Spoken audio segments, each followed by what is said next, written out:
So I came across a post that was 2 years old about conscious sexuality. And it's kind of my, like, why the fuck am I doing this series? And I stand by it today. We are dysfunctional as men and women, how we relate to sex individually and to each other. Right? Narcissism, domestic violence, divorce rates, like we're dysfunctional. And it's an area it's an area that is untapped fucking resource of so much knowledge and wisdom and intuition. And it has helped every facet of my life. The way I look at the world, having a different perspective. We're playing in one angle of it. The spectrum's leaned so far to the side, you know, like we're falling off the other end of the ship. And so we gotta come back to the center through skillful means. Conscious sexuality, that's why I'm doing this. Okay, so this week I'm going to delve into some topics that you're going to be like, what the fuck is she talking about? There's some language in these outside arenas. When you poke the edges of sexuality, you get to like ethical non-monogamy and polyamory and all these other areas where people are exploring the boundaries and the edges. And they're having to, because we don't have the language, create new beautiful language about how to navigate this world. And what I found is, like, don't let that freak you out. If that's freaking you out, then you should probably get off my channel because you're not ready. But if that doesn't freak you out, like, don't let it freak you out. They're paving that path skillfully and wisely for us. And they're learning some shit that we aren't, as a mainstream culture in sex and sexuality, getting. But we could all level up. If we could hold sexuality in our hands, and all it is our passion and anger,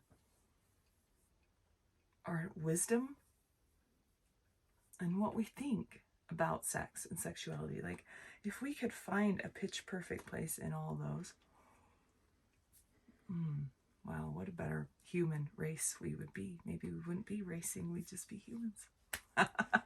Okay, so if you're still here, stick around. I'm going to talk to you about the word compersion today, because it's a fucking beautiful word that I learned from polyamory and ethical non-monogamy realms. And boy, these people are doing something cool with this language thing. Okay, I'm going to pour my coffee and I'll be right out. So in the ethical non-monogamy polyamorous universe, they experienced this emotion and went, wow, this is fucking cool. This is like vicarious joy. Amazing. And in every range, not just in the friendship range, but sexually, like vicarious joy. Like, that's cool, right? There's no name for this. Wait, what? We had no word for this emotion. And if we don't have words for our emotions, we don't have roadmaps to feel our emotions, to gain the wisdom they have within them, to play with them. And so they looked around and said, well, we got to name this emotion because, you know, they're smart people. Everybody could learn from relationshiping, right? And they had been really relationshiping and putting in the time and the effort. And so they looked around and said, we don't have a name for this. Let's call it compersion. And that's the word we're going to study today. And they got to compersion through jealousy because, you know, obviously you're going to run into jealousy, which is inbred in all of us as humans to be jealous, hypervigilant, jealous, you know, because we're only programmed to look at each other in competition. Oh, in anything in our society, right? Right? So delving into scarcity economy, jealousy, like what is jealousy? Is that really like mine, me? That's it on one level, but on many other levels, it could be shame or fear or doubt or worry or anxiety or whatever. So they worked through and toiled through jealousy, and their fucking reward was coming out the other side, experiencing this new emotion in this new different realm and range and way.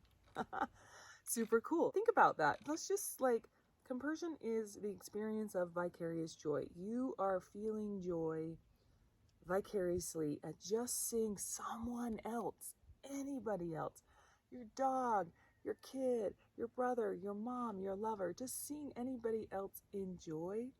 You're like, oh, that warms my little heart. And there's no expectation. There's no tit for tat. There's no gift. There's no reward.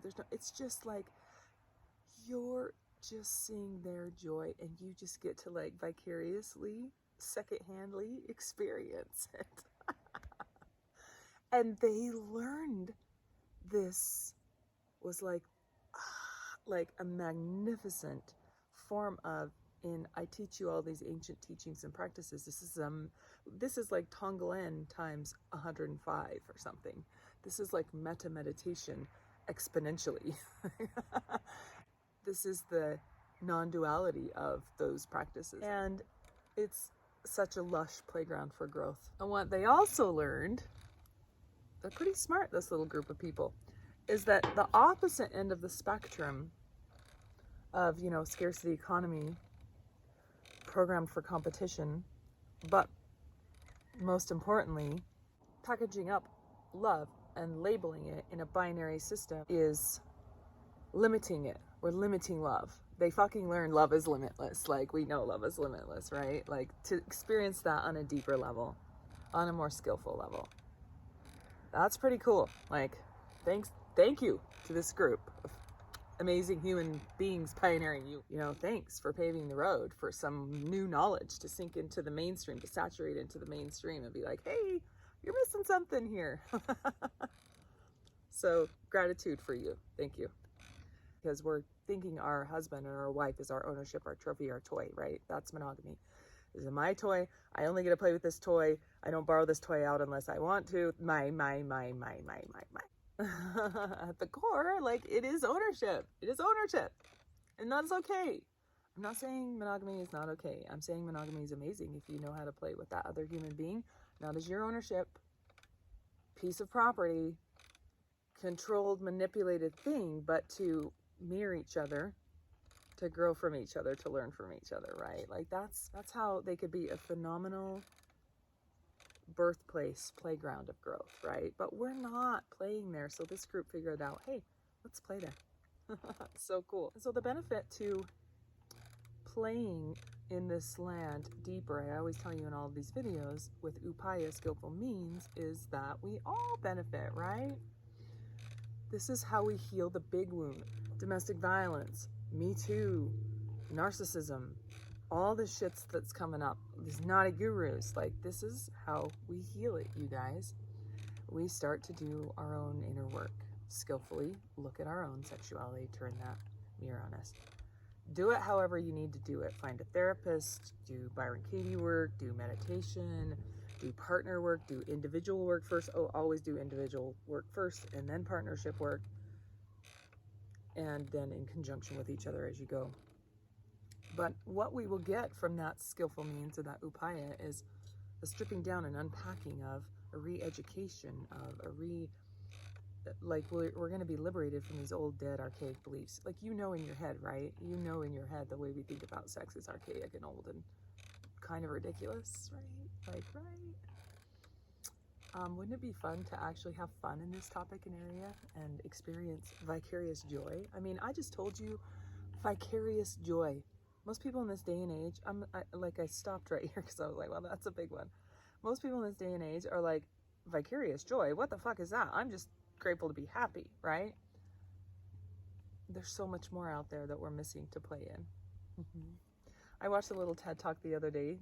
Start here if you're freaked out. This is a great little starting point on being monogamish. And it was a famous ball player's wife. And she was just gorgeous. And she was saying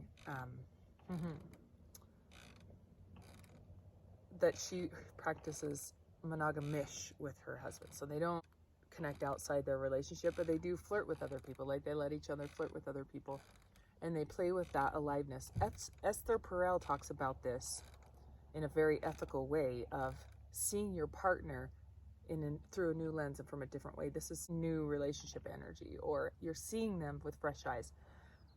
This is how she says we can tap into that freshness, that newness, that eroticism, that kind of dulls over time with a partner, is to just tap into this in a business realm or at a party or anywhere where you look at your partner and you see them talking to another human being. Doesn't matter whether it's a man or a woman, and they're just talking and they're in their element and they're shining, and you're just watching from afar in like joy, like, oh, they're so sweet, look at them, They're so happy right now. I'm so glad that they're happy right now. Look at him. He glows when he communicates about this topic. Oh my God, I love it. Constantly seeing anew. This is a way to constantly see anew. I always say this, when we have practices that are dualistic, one is good and one is bad, then we stuff away half of so jealousy is bad and looking at it is bad and painful, and I don't want to do that. So if we stuff that away, it dies to us. That whole topic dies to us. A whole part of our body, a whole range of our emotions, of relating to humans, dies to us, dies to you when you shut that down. So when we open it up with love and care and consciousness. Have your tools. Know that you're opening up old wounds, and you're opening up old wounds in looking at this topic. I've already told you this. Informed consent was the first video. Go way back 20 videos ago. You've invited opening up those wounds, looking at the triggers. You know, you're working through a landmine of prior conditioned beliefs from society, from your parents, from your sexual experiences, from everything. So you're coming into, a landmine area. However, when you clear it out, you can plant fucking beautiful flowers underneath it. And it's amazing. And they will grow and flourish. So what a beneficial place to play. I can't think of any other place that we should be playing right now, you guys. I'm going to bring you some more terminology and concepts from these realms as I explore them more and bring them back to you. Because, geez, anything that can bring us wisdom, right? Let's explore it. Let's open up the door to it. Let's welcome it. And thanks for joining me today. I hope you get a big, fat, delicious, wet kiss on your lips, even if it's just you leaning into the mirror, kissing yourself. Have a great day. Bye-bye.